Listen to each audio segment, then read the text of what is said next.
Vietnam সংস্কৃতি ও প্রকৃতির অপূর্ব মেলবন্ধন।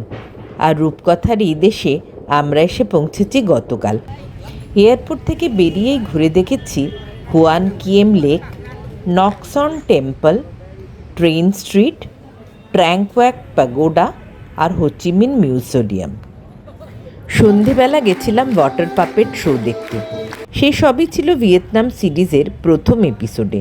যদি না দেখে থাকেন তাহলে ডেসক্রিপশন বক্সে সেই ভিডিও লিঙ্ক দেওয়া রইল, একটু সময় করে দেখে নেবেন। আজ 13ই জানুয়ারি 2026। আজ আমরা একটি গ্রুপের সঙ্গে যৌথভাবে যাচ্ছি 3টি জায়গা দেখতে। প্রথমটি হোয়ালু, ভিয়েতনামের অ্যানশিয়েন্ট ক্যাপিটাল। দ্বিতীয়টি মুয়া কেভ, ভিয়েতনামের নিন বিন প্রভিন্সে লোকেটেড। এই রিনাউন্ড ট্যুরিস্ট ডেস্টিনেশনটি ফেমাস তার প্যানোরামিক আর ট্যামকক রাইস ফিল্ডের 360 ডিগ্রি ভিউয়ের জন্য। আর তৃতীয় আর আজকে শ্রেষ্ঠ আকর্ষণ, নো ডং রিভারে 1.5 থেকে 2 ঘন্টার নৌকা বিহার, যাতে আমরা জলপথে পার করব 3টি পাহাড়ি গুহা, হ্যাং কা, হ্যাং হাই আর হ্যাং বা। আবার সেই একই পথে ফিরে আসব স্টার্টিং পয়েন্টে। ভিয়েতনামিরা যে সময়ের ব্যাপারে সাংঘাতিক পাংচুয়াল তা দ্বিতীয় দিনের শুরুতেই বুঝে গেলাম। 5 মিনিট লেট করার জন্য গাইড সাহেব আমাদের বকা দিলেন।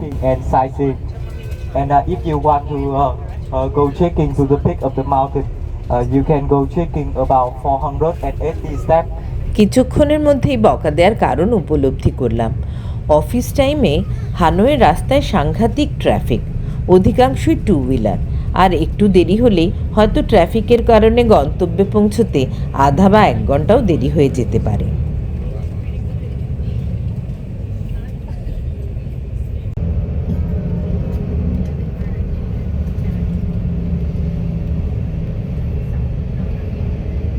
শহর ছাড়তে একটু নিশ্চিন্ত হলাম।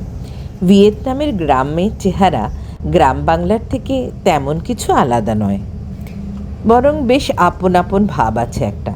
তবে ছোট ছোট জনপদগুলো এত পরিষ্কার পরিচ্ছন্ন, খুব বড় প্রাসাদের মতো বা দারুণ প্রাচুর্যময় কোনো বাড়ি তো চোখে পড়ল না, কিন্তু প্রত্যেকটা ছোটোখাটো বাড়ি ঘরেও কি পরিষ্কার পরিচ্ছন্ন করে রাখা হয়েছে।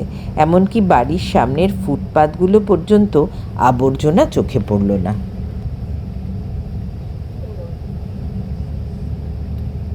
এদের প্রত্যেকটি ট্যুর প্রোগ্রামে 1-2টি করে বড় স্টোর ভিজিট করানো হয় ট্যুরিস্টদের। আমরা প্রথমেই এসেছি সেই রকম একটি স্টোর ঘুরতে। প্রত্যেকটি আইটেম চয়েসেবল এখানে, দাম অবশ্য একটু বেশির দিকে। ঘর সাজানোর শখ থাকলে অবশ্যই এখান থেকে কিছু কিনতে পারেন, পছন্দ হবেই। এখন এসে পৌঁছেছি আজকের ফার্স্ট স্টপ হুয়ালুতে। নিন বিন প্রভিন্সে লোকেটেড হুয়ালু 10th ও 11th সেঞ্চুরিতে ছিল ভিয়েতনামের ক্যাপিটাল। এই সময় দিন ও লি ডাইনেস্টি শাসন ছিল ভিয়েতনামে। Palace for 3 dynasties. It's Ding Dynasty, Lê Dynasty, and Lý Dynasty. But it was destroyed by the war and the Thap. And we was built this area to worship the two kings.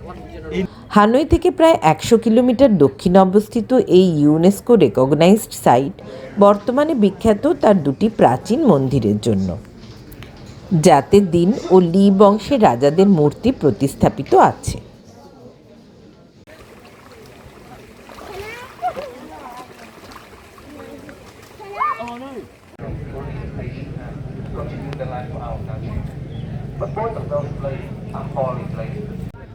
তবে নদী ও limestone পাহাড় দিয়ে ঘেরা এই জায়গার scenic বিউটিও কিন্তু কিছু কম নয়। একদিকে হুয়ান লং নদী, অন্যদিকে লাইমস্টোন পাহাড়ের অভেদ্য প্রাচীর এক ন্যাচারাল প্রোটেকশন তৈরি করেছিল। আর তাই হয়তো দিন ও লি ডাইনেস্টির রাজারা এই জায়গাটিকেই তাদের রাজধানী হিসাবে বেছে নিয়েছিলেন। এখানে আমাদের খাওয়া দাওয়ার আয়োজন করা হয়েছে, অর্থাৎ লাঞ্চ।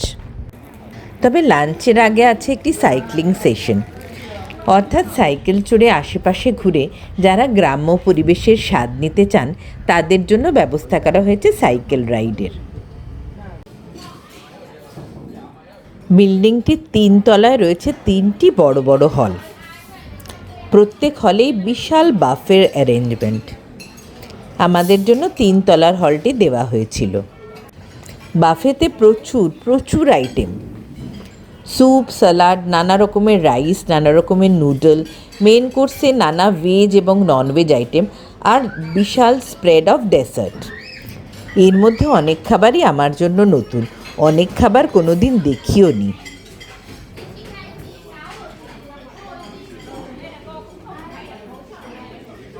সবাই নানা নতুন আইটেম ট্রাই করলাম, তবে খুব যে ভালো লাগলো তা বলবো না। খাওয়া দাওয়া শেষ, যাত্রা শুরু। অবাক চোখে দেখছি ভিয়েতনামের আনাচ কানাচ। প্রায় প্রত্যেক বাড়িতেই রাখা হয়েছে জাতীয় পতাকা। তবে সব থেকে মুগ্ধ করছে এখানকার পরিচ্ছন্নতা। রাস্তায় বা ফুটপাতে গাছের পাতা বা শুকনো ফুল ছাড়া কোনো আবর্জনা পড়ে নেই। সিভিক সেন্সের দিক দিয়ে এরা কত এগিয়ে আমাদের থেকে। কিন্তু আমার মন পড়ে আছে ট্যামককের বোটিংয়ের দিকে। বিভিন্ন ইউটিউব চ্যানেলে দেখা এই অসাধারণ সিনিক জায়গাটিতে কখন পৌঁছাবো সেটা ভেবে অস্থির হচ্ছি।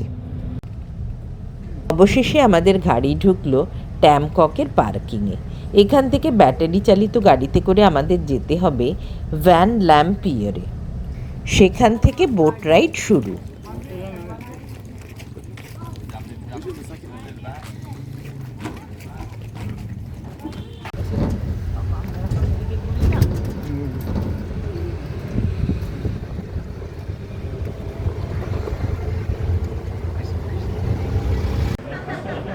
রেডি তো? লেগেছে সব? Life jacket with life jacket, great.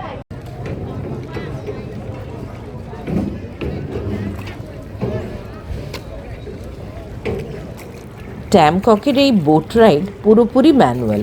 মাঝি ভাই বা বোনেরা পা দিয়েই এটি অপারেট করেন। এই প্রথম কাউকে পা দিয়ে বোট চালাতে দেখলাম। দুধারে খাড়া লাইমস্টোনের পাহাড়, মাঝ দিয়ে বয়ে চলেছে নো ডং রিভার। এই নদীর ধারে পাহাড়ের কোলে যেখানে জলস্তর পাতলা, সেখানে চাষ করা হয় ধানের। মার্চ মাস থেকে জুন মাস পর্যন্ত ট্যামককের সৌন্দর্য এক আলাদা পর্যায়ে পৌঁছে যায়। মার্চ মাসে সবুজ ধান গাছ আর মে জুন মাসের সোনালি ধানের ক্ষেত ট্যামকককে করে তোলে অসাধারণ পিকচারাস্ক। আর সেই সময় নোডং রিভারে এই নৌকাবিহার এক আলাদাই এক্সপিরিয়েন্স। এখানে কোনো কিছুর শুটিং হচ্ছে মনে হচ্ছে, মিউজিক অ্যালবাম অথবা প্রি ওয়েডিং শ্যুটও হতে পারে।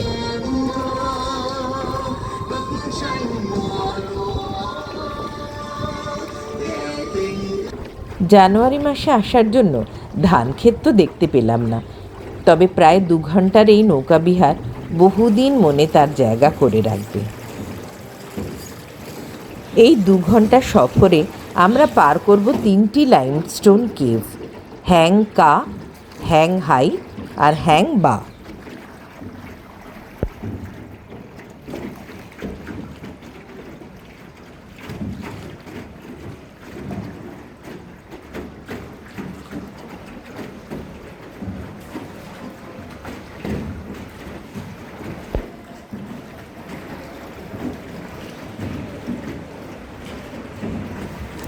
কেভের ভিতর হালকা আলো ছায়া দারুণ মিস্টিক এনভায়রনমেন্ট ক্রিয়েট করেছে। অগুন্তি নৌকা আশেপাশে, কিন্তু এত প্রশস্ত, এত বিস্তৃত জায়গা যে কোনো ঠেলাঠেলি বা ভিড়ভাড় নেই। সবাই নিজের মতো করে এনজয় করছে। কেউ 2 চোখ ভরে দেখছে এর সৌন্দর্য, বন্দি করছে মনের মণিকোঠায়, কেউ বা বন্দি করছে ক্যামেরায়।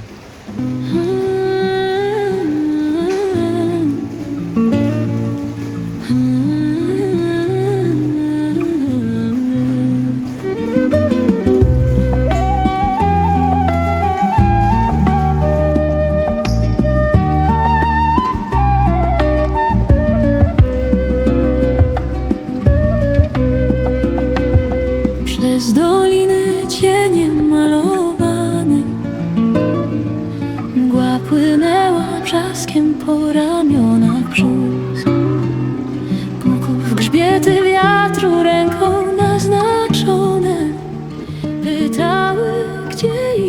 স্নো ডং নদীর ডান হাতে এই পাহাড়ের মাথাতেই আছে আর এক প্রিমিয়াম ট্যুরিস্ট অ্যাট্রাকশন মুয়া কেভ বা হ্যাং মুয়া। এই পাহাড়ের চূড়া থেকে ট্যামকক রাইস ফিল্ড আর নো ডং নদীর 360 ডিগ্রি প্যানোরামিক ভিউ নাকি ব্রেথ টেকিং। বোট রাইড শেষ করে সেখানেই যাব আমরা। Przez polane słońcem rozpalone, po łasiczki śladach w nieomszałych śnie, wieczne ciche w sercu nadziei pytanie pod pianą strumienia szeptało na dnie.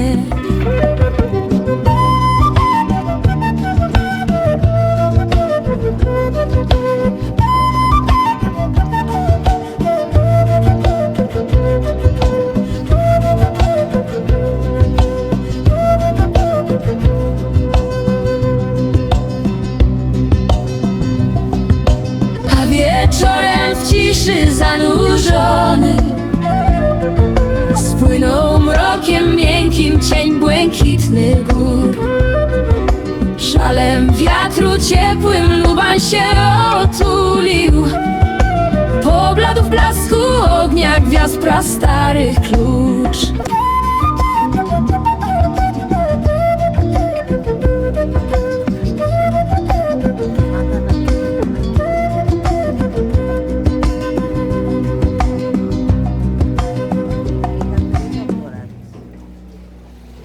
আমাদের boat এখান থেকে ঘোরানো হচ্ছে।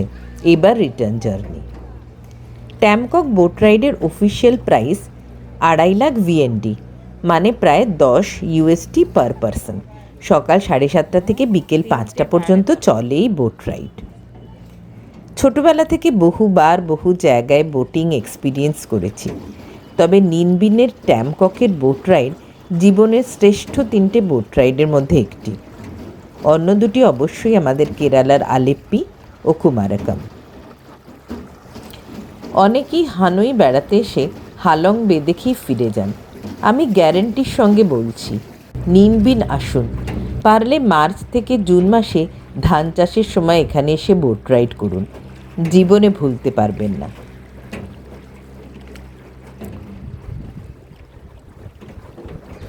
ট্যামককে রয়েছে বহু থাকার জায়গা।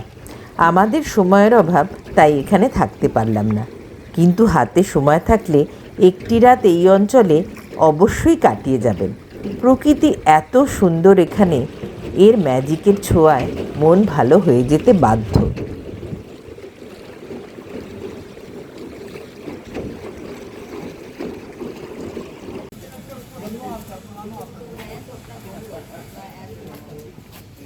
মুয়া কেভে এসে পৌঁছলাম শেষ বিকেলে। টিকিট পাঞ্চ করে ভিতরে ঢুকেই বুঝলাম এ জায়গা ট্যুরিস্টদের খুব প্রিয়। নমস্তে।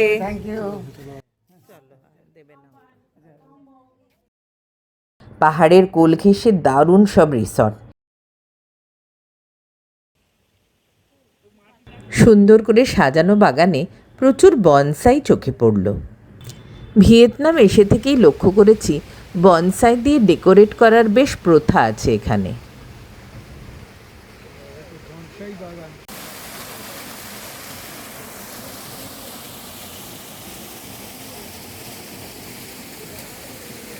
রাস্তাটির দুধারে আলো, লান্টার্ন ও নানা রকমের আর্টিফ্যাক্টস দিয়ে সাজানো। আর একটু এগিয়ে গিয়ে সিঁড়ি চড়া শুরু। 480 থেকে 500 সিঁড়ি ভেঙে পিকে পৌঁছতে হবে। যদিও জানি পিক থেকে ট্যামককের অসামান্য ভিউ পাওয়া যায়, কিন্তু সিঁড়িগুলো খুব এবড়ো খেবড়ো। পাশে রেলিংয়েরও ব্যবস্থা নেই তেমন, তাই ওঠাটা বেশ চ্যালেঞ্জিং, আর নামাটা তো আরও। শেষমেশ না ওঠারই সিদ্ধান্ত নিলাম। আমাদের মতো দলের অনেকেই দেখলাম এখানে ওঠার রিস্ক আর নিচ্ছেন না। যাদের হাঁটুর সমস্যা আছে বা যারা ছোট বাচ্চা নিয়ে এসেছেন, তাদের এই রিস্ক না নেওয়াই ভালো।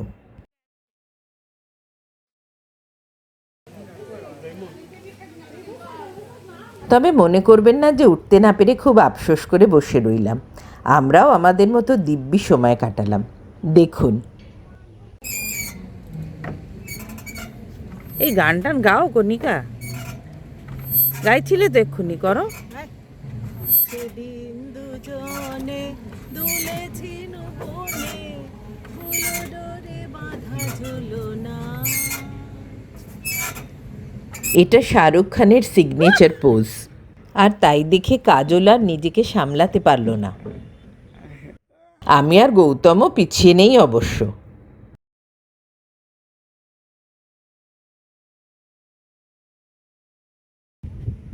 দেখুন পদ্ম পাতায় জলবিন্দুগুলো কেমন হীরের মতো চকচক করছে।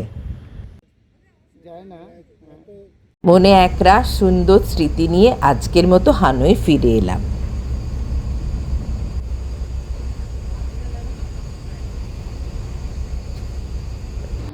আজ আরও তাড়াতাড়ি বেরিয়েছি। আজ যাব হালং বে ঘুরতে। হানই শহর থেকে হালং বে ক্রুজ পোর্টের দূরত্ব প্রায় 150 কিলোমিটার। আমাদের পৌঁছতে সময় লাগতে পারে 2.5 থেকে 3 ঘন্টা। কালকের মতো আজকেও আনা হয়েছে একটা ফ্যাক্টরি কাম শোরুম দেখতে। এখানে মহিলারা কাপড়ের ওপর সুতো দিয়ে সুন্দর ডিজাইন বানাচ্ছেন।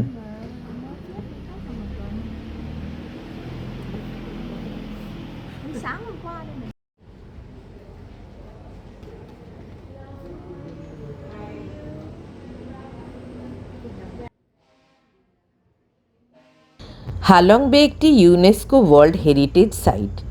সমুদ্রের এমারেল্ড গ্রিন জলের মধ্যে মাথা উঁচু করে দাঁড়িয়ে আছে লাইমস্টোনের পাহাড় আর হাজারো ছোট্ট ছোট্ট আইল্যান্ড। আর সেই জলের উপরে ভেসে বেড়াচ্ছে ছোট ছোট মোটর বোট থেকে শুরু করে বিশালকায় জাহাজ। পরের গন্তব্যে যাবার আগে একটি পার্লের শোরুমে গাড়ি দাঁড় করানো হলো। ঝিনুক কেটে পার্ল বের করে দেখানো হচ্ছে, আর এই পার্লগুলি পরিষ্কার করে তৈরি হচ্ছে নানা রকমের গয়না। Alright, thank you. Here you are. This is an Korean product after 2 years. It's a small size only.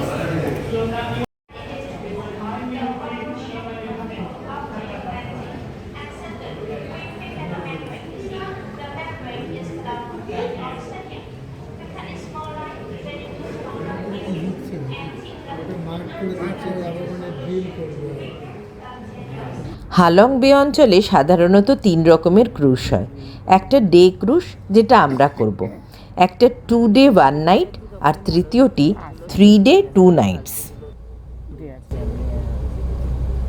Ha Long বের কাছাকাছি পৌঁছে গেছি। প্রচুর হোটেল দেখছি এখানে।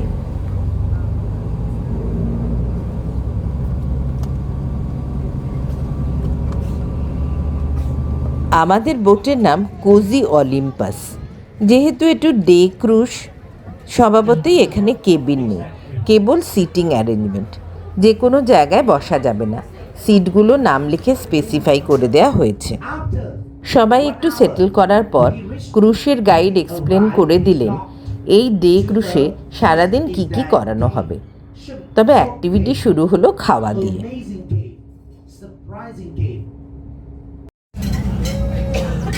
লাঞ্চের অপশানে কোনো কার্পণ্য নেই। নানা রকমের soup, salad, fried rice, noodles, সতে করা ভেজিটেবল, সামুদ্রিক মাছ, ক্র্যাব, প্রনস, কোনো কিছুর অভাব নেই। তবে তাতে আবার স্বাদও হবে এমন আশা রাখবেন না।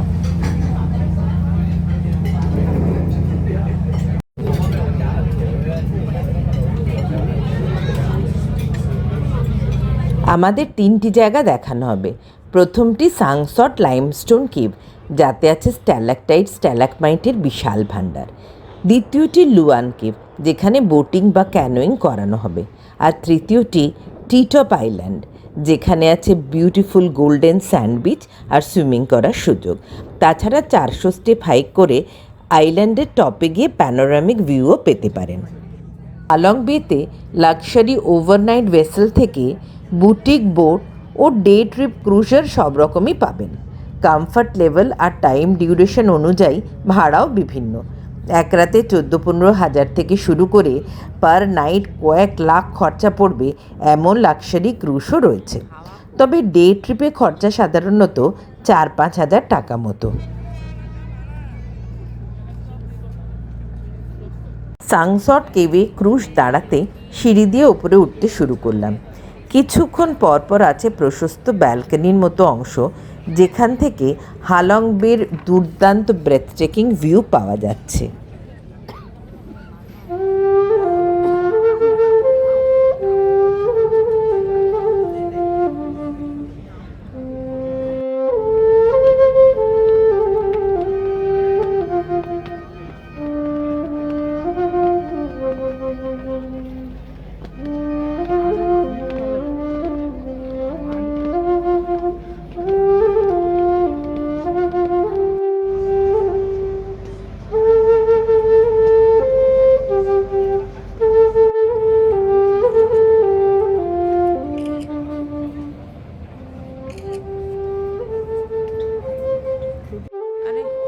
আর কেভের ভিতরে রয়েছে স্ট্যালাকটাইট স্ট্যালাকমাইটের বিস্ময় জগৎ।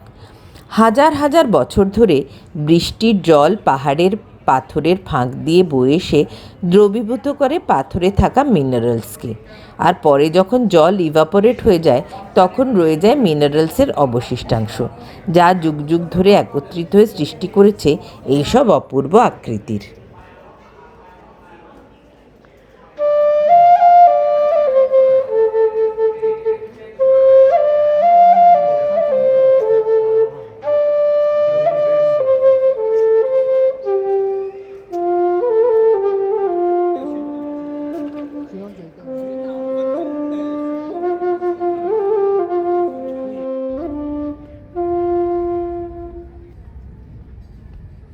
কেভ দেখা শেষ, আবার পথ চলা।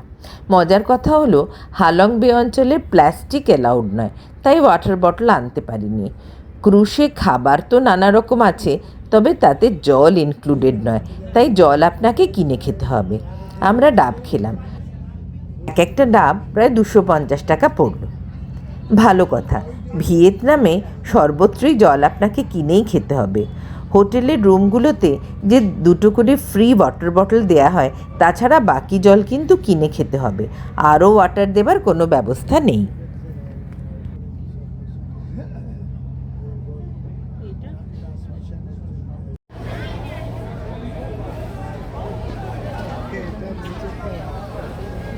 লুয়ান কেভে বোটিংয়ের জন্য এসেছি। কায়াকিংও করা যায় এখানে। এখানে এক একটি বোটে প্রায় 12 থেকে 15 জনকে তোলা হচ্ছে। Bên đến trong vòng tay mẹ nghe tim mình vỡ tiếng khóc nhỏ như lời ca mang tình yêu thắp sáng căn nhà. Bao tháng ngày mẹ chờ mong giờ hạnh phúc hóa thành sông chảy miết trong tim mẹ chẳng bao giờ ngừng. Mẹ và bên như nắng và mưa, như ánh trăng dịu dàng ru giấc trưa. Từng nụ cười, từng bước đi đầu đời là cả bầu trời mẹ trao cho con thôi. Mỗi khi bên khẽ bật cười, mẹ quên hết bao muộn phiền. Thế giới nhỏ trong đôi mắt hiền là cả tương lai mẹ mình giữ gìn.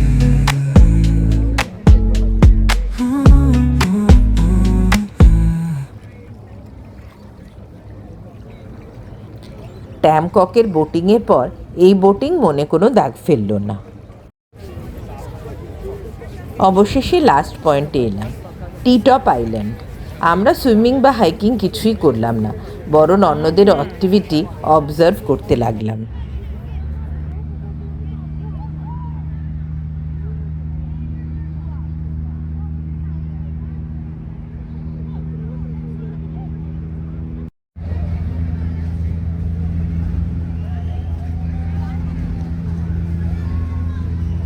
আমাদের cruise liner cosy Olympus জেটিতে ভিড়ছে। ফেরার জন্য ট্যুরিস্টদের যে time দেওয়া হয়েছে, সেই টাইমের কাছাকাছি ক্রুজ লাইনারগুলো জেটিতে ফিরে আসে। দেখুন কি নৈসর্গিক দৃশ্য! পশ্চিম আকাশে সূর্য ঢলে পড়েছে, আর তার সোনালি ছটায় ঝকমক করছে হালং বের জল।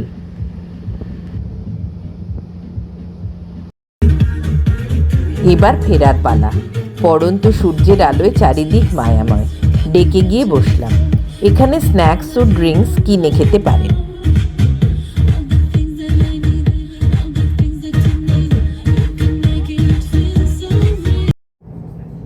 এক চোখ জোড়ানো সানসেটের সাক্ষী হলাম, আর তার সাথেই শেষ হলো এক ম্যাজিক্যালি ওয়ান্ডারফুল জার্নি, যাতে ছিল সমুদ্র, পাহাড়, আইল্যান্ডস, কেভস, বিচেস, আরও না জানি কত কী। ভিয়েতনামের ভ্যারাইটি ক্রমশ মুগ্ধ করছে আমাকে।